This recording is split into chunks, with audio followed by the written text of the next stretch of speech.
म्हणजे सावधानतेचा संदेश हा प्रत्येकाने बारकाईने जतन करा आणि लक्षात ठेवा. सावधानतेचा संदेश कोणता? की तुम्हाला सिद्धापूर वंशावळीत काम करायचं आहे. सिद्धापूर वंशावळीतून पैदास जन्माला घालायची आहे आणि सिद्धापूर वंशावळीला आधार द्यायचा आहे आणि सिद्धापूर वंशावळ पुढे न्यायचे. तर मंडळी लक्षात ठेवा, सिद्धापूर वंशावळ ही तुमच्या हृदयात खरंच ओरिजिनल माणसाकडून पोच झाली आहे का? सिद्धापूर वंशावळ वास्तव माणसाकडून पोच झाली आहे का?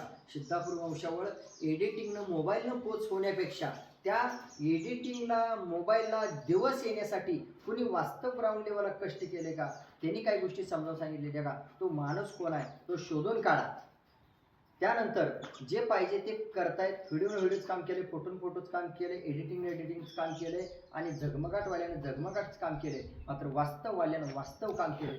तर त्या वास्तव माणसाची ओळख करून घ्या आणि त्या वास्तव माणसाच्या पुराव्यानं, वास्तव माणसाच्या नजरेनं, वास्तव माणसाच्या कष्टानं ती गोष्ट तुमच्या दारात सिद्ध करून घ्या. आणि जर सिद्धापूर नावावरती बैल कोणाचा गाई भरवण्यासाठी जर चालू असेल तर आज चारायला कोणाला येतंय, धुयाला कोणाला येतंय, टाकाटक ठेवायला कोणाला येतंय, बैल चांगला सांभाळल्यानंतर खुंटीला आल्यानंतर डरकी मारतो, हा कलर आहे म्हणून तो सिद्धापूर खाणीचाच असेल असं नाही, किंवा ही शरीर रचना हे रूप आहे म्हणून सिद्धापूर खाणीतला असेल असं नाही. तर तो कुठल्याही एखाद्या बाहेरच्या बैलाच्या पोटी जन्मलेला असतो. तर त्या बैलाचं सुद्धा नाव घ्यायला शिका. म्हणजे अर्थात एखाद्या गायीच्या पोटी जन्मल्यानंतर पुराव्यानिशी, माहितीनिशी तो माणूस पण खात्रीचा पाहिजे. तर एखादं वासरू अमुक अमक्या गाईच्या पोटी जन्मलंय, अमुक अमक्या बैलाच्या पोटी जन्मलंय, हे अख्ख्या महाराष्ट्राला जन्मापासून माहीत असावं. त्यानंतर तुम्ही त्या गाई त्या बैलाकडून बिनधास्त भरवू शकता. मग महाराष्ट्रात कुठलाही बैल असू द्या, सिद्धापूर खाणीचा जर बॅनर लावला असेल तर त्या व्यक्ती नाव कोणाचं घेतोय त्या बैलाच्या पाठीमागं हे ठरवा. जर माझं नाव घेत असेल तर आपल्या चॅनलला ती व्हिडिओ ऐका बघा त्या बैलाची, आणि तो बैल चॅनलला नोंद ऐका बघा. कारण काय, शक्यतो मी रूप अभ्यास करण्यासाठी किंवा त्याची जात अभ्यास करण्यासाठी किंवा त्याची अवयव अभ्यास करण्यासाठी जिथं जिथं सिद्धापूर खाणीचा बॅनर लागलाय तिथंपर्यंत जायचा मी प्रयत्न केलाय. मात्र काही लोकांनी असं केलंय की सिद्धापूर खाणीची गोष्ट मी जगाला दाखवायला तयार आहे किंवा मी धडपडतोय किंवा समाजात बाहेर पडलोय म्हणल्यानंतर काही वळूवाल्याने सुद्धा थांबवलेलं आहे का? तर आज आम्ही सिद्धापूर खाणीवर जगतोय आणि सिद्धापूर खाणीच्या नावावर आम्ही वावरतोय, तर ह्याला काय प्रॉब्लेम आहे किंवा राजला काय अडचण आहे असं म्हणून मधल्या माणसांच्या समोर फोन करून आज मला ती शहानिशा करून जगासमोर मांडायचं थांबवलेलं आहे का?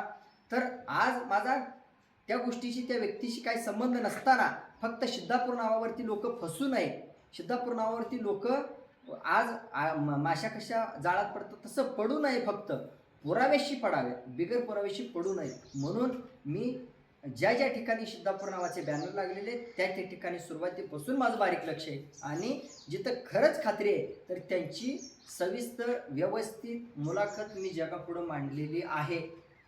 तर इथून पुढं भविष्यात अनेक गोंधळ होणार आहे. कसा गोंधळ होणार आहे? सिद्धापूर नावावर किंवा या ग्राउंड लेवलच्या कष्टावर कोणीही वापर करून घेणार आहे. कोणत्याही बैलाचा बैल आणणार आहे, असा कलर, अशी शरीर रचना, डरकाळी वाटली, कलर वाटला, माप वाटला, घटपणा वाटला की सिद्धापूर म्हणणार आहे. पण मंडळी लक्षात ठेवा, कोणत्याही मुलाला कोणताही बाप जोडू नका किंवा कोणत्याही बापाचं लेकरू कोणत्याही बापाला जोडू नका. त्यात सगळी भेळमिसळ आपण करतोय, इनब्रीडिंग करतोय आणि शेवटी आपली खिलार कापायला किंवा चुकीच्या मार्गाला जायला आपण कारणीभूत असतोय. कोण? जो चुकीचा संदेश देतोय, जो चुकीची गोष्ट घडवतोय आणि जे चुकीचं ऐकतोय आणि चुकीचं अंमलात आणतोय. मग योग्य माणूस, योग्य ठिकाण, योग्य कष्ट, योग्य गोष्टी सगळ्या अनुभवा. तर ह्या सिद्धापूर खाणीबद्दल जेवढं बोलावंसं तेवढं कमी आहे. मला अजून भरपूर काय बोलायचं आहे, मात्र वेळेनुसार, व्यक्तीनुसार, घटनेनुसार मी इथून बोलत राहील. आणि ह्या व्हिडिओच्या माध्यमातून किंवा आजच्या तारखेला, ह्या तारखेला जेवढे व्हिडिओ काढलेले आहेत किंवा जेवढं मत व्यक्त झाले ते डबल सर्वांनी ऐका. आणि ह्या चॅनलच्या माध्यमातून जनतेचं मत एक चर्चासत्राच्या स्वरूपात मी जगापुढं मांडतोय. आणि कोण फोन करणार असेल, मला कोण बोलणार असेल तर आज पॉझिटिव्ह सकारात्मक जेवढं होतं होईल तेवढं बोलत चला. निगेटिव्ह नकारात्मक जर तुम्हाला बोलायचं असेल किंवा तुम्हाला नुकसान झालं असेल तुमच्या आयुष्यात, तुमच्या चुकीमुळं असू द्या किंवा चुकीचा गुरु निवडल्यामुळं, तर ते तुम्ही स्टेटसच्या माध्यमातून, व्हॉट्सअपच्या माध्यमातून, ग्रुपच्या माध्यमातून किंवा गावोगावी वास्तव चर्चेतनं तुम्ही स्वतः शेअर करा. आणि तुमचा जो पॉझिटिव्हपणा आहे, सकारात्मकपणा आहे तो माझ्यापर्यंत पोचवा. म्हणजे आपण सकारात्मकपणा किंवा सिद्धापूर खाणीचे जे पाहिजे ते अवयव आपण मोठे करू, जे पाहिजे ते अवयव जगाला समजावून सांगू. कारण का, आज तुम्ही वास्तव बघताय आणि ही वेळ का आली एक महत्त्वाचं सांगतोय. ह्या व्हिडिओमधले प्रत्येक वाक्य शब्द लक्षात गेले पाहिजे प्रत्येकाच्या. ही वेळ आली नसती, मी एवढं बोललो नसतो की एवढी बडबड केली नसती. खिलार गावचे घाडगे साहेब जे आले माझ्याकडं, तर त्यांनी माझ्या आयुष्यात वेळ दिला, तर त्यांनी इथं येऊन खरंच एक खूप मोठं काम केलंय आणि माझ्या आयुष्याला एक वेगळी कलाटणी दिलेली, की त्यांनी एक जाणीव करून दिली. राज, तुम्ही एवढं राबताय, तुम्ही एवढं कष्ट करताय, तुम्ही एवढं विचार करताय, तुम्ही एवढं जगाचं कल्याण करताय, तुम्ही तुमच्यासाठी काय केलं? आज तुमचं नाव सुद्धा कोणी घेत नाही, आज तुमचं पाठीमागं नाव सुद्धा कोण काढत नाही, किंवा आज तुमचा बॅनरला तुमचं नाव सुद्धा कोणी टाकत नाही. आणि आज तुम्ही जगाला मोठे केले, तर मोठे केल्यानंतर सुद्धा ते व्यक्त होत नाही. तर घाडगे साहेबांचं आभार मानन तेवढं कमी आहे. आणि घाडगे साहेबांना खरंच मानाचा मुजरा माझा. का मुजरा? तर त्यांनी सुद्धा खिलार वाढीसाठी आणि खिलार वाढलं पाहिजे यासाठी कष्ट करतायत, काम करतायत. मात्र त्यांच्या येण्यानं, त्यांच्या भेटण्यानं, त्यांच्या मुलाखती घेण्यामुळं तर माझ्या आयुष्यात प्रकाश पडला. का प्रकाश पडला? तर माझ्या आयुष्यातल्या वेळेचं, खर्चाचं, कष्टाचं, अंतराची मला जाणीव झाली. आणि मी जी काही गोष्ट जगाला दाखवली, तर ती सुद्धा त्यांनी गोष्ट जगाला दाखवायचा प्रयत्न केला आणि त्या गोष्टीतून मला जाणीव झाली.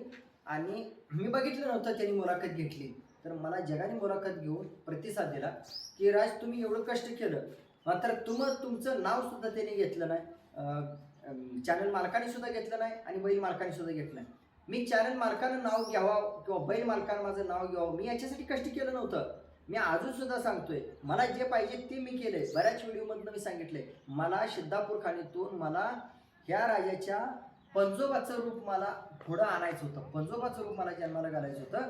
मग ते रूप घालत असताना किंवा ते गायी भरवत असताना आणि ती धडपड करत असताना, लोक जागी करत असताना, लोकांच्या गाया भरवत असताना मला अनेक त्रास झालेला आहे, अनेक वळवाण्याचे विरोध झालेले आहेत.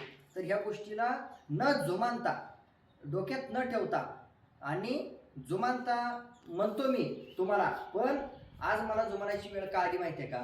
की आज राजा संपला म्हणून आता मला जनतेला जुमानावं लागते. का जुमानावं लागते? तर आज त्या बैलाच्या पोटी जी पैदास जन्माला आली, तर ती पैदास सगळीच सारखी आली नाही जन्माला.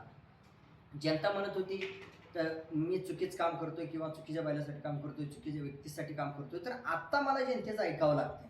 काय ऐकावं लागतंय? तर घाडगे साहेबांच्या मुलाखतीनंतर मला समजलं की मी ज्याच्यासाठी कष्ट करतोय ते कोणी आपलं राहत नाही आणि त्याला कोणतीही जाणीव राहत नाही. तर त्यांच्या मुलाखतीतून ते सिद्ध झालं आणि माझ्या गावातून सुद्धा सिद्ध झालं की राज, तू आपल्या गावचा बैल जगाला दाखवला, आपल्या गावचं घर जगाला दाखवलं, मात्र त्या घरानं तुझं सेकंदाची सुद्धा जाणीव ठेवली नाही. मग मी जाणीव ठेवावं म्हणून काम नाही केलं, मी अजून सुद्धा सांगतो. आणि माझं त्यांनी नाव घ्यावं म्हणून काम केलं नाही, अजून सुद्धा मी प्रत्येकाला जाणीव करून देतोय. तर मला काय करायचं होतं? जुन्या बैलाचं रूप पुढं मला बघायचं होतं. त्यांना जे करायचं होतं ते केलं, मला जे करायचं ते मी केलं. आवर्जून ध्यानात ठेवा हा व्हिडिओ, आणि हा व्हिडिओ सर्वांपर्यंत पोस्ट करायचा विसरू नका. तर या व्हिडिओमधनं भरपूर काय सांगितले, भरपूर काय शिकवलंय. इथून पुढं वेळोवेळी मी सिद्धापूर खाणीबद्दल घटना असू द्या, गोष्टी असू द्या, जाणीव असू द्या, ती करत राहील. आणि इथून पुढं जाणत्या माणसांच्या व्हिडिओ अपलोड करत असताना किंवा जाणत्या माणसाच्या बातम्या तुमच्यापर्यंत पोच करत असताना ह्या बारकाईनं, शक्यतो पुराव्यासहित आणि वेळोवेळी रिॲलिटीनं मी पोच करायचा प्रयत्न करेन. त्यात काय चुकलं असेल किंवा काय अडचणी आल्या, काय प्रश्न आल्या, काय शंका आली असेल, तर ती वेळेवरती सरळ पद्धतीने सोडवायचा प्रयत्न करा. धन्यवाद.